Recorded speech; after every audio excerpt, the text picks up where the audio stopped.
சட்ட ஒழுங்கா அடியோடு சீர்கட்டு விட்டது. 4 நாளைக்கு முந்தி பாக்குறேன், எஸ்ஐ போட்டு 3 பேர் 2 பேர் குத்துன்னு குத்துறான். சப் இன்ஸ்பெக்டர் 2 நம்பர் முகத்து மேலே குத்துறாங்க. அப்புறம் எங்க போய் நம்மளை காப்பாத்துறது? அந்த எஸ்ஐயை அவர் காப்பாத்திக்க முடியல. நேற்றைக்கு முன்தலம் மணல் கொள்ள ஒருவர் மணக்கொள்ளை தட்டி கேட்கிறார், மணல் அல்லது தவறு என்று. உடனே அங்க இருக்கின்ற அந்த மணல் மாபியா கும்பல் அவரை வெட்டி சாக்கிறாங்க. அதே இடத்தில் இறக்கிறார். அவருடைய தம்பி தடுக்க போறார். அவரும் படுகாயமடைந்து மருத்துவமனை சிகிச்சை பெற்று வருகிறார். அவருடைய தாயார் சிகிச்சை பெற்று வருகிறார். அதை வழக்கு போடுறது கூட காவல்துறை அஞ்சுகிறது. இந்த ஆட்சியாருடைய ஆணவத்தால் அதிகாரத்தால் அதை கூட தடை செய்கின்ற ஆட்சி திமுக ஆட்சி.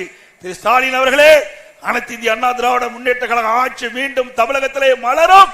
அப்பொழுது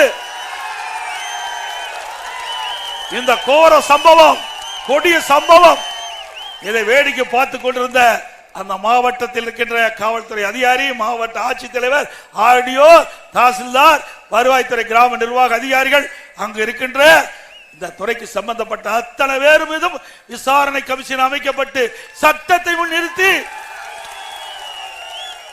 உரிய தண்டனை பெற்று தருவோம்.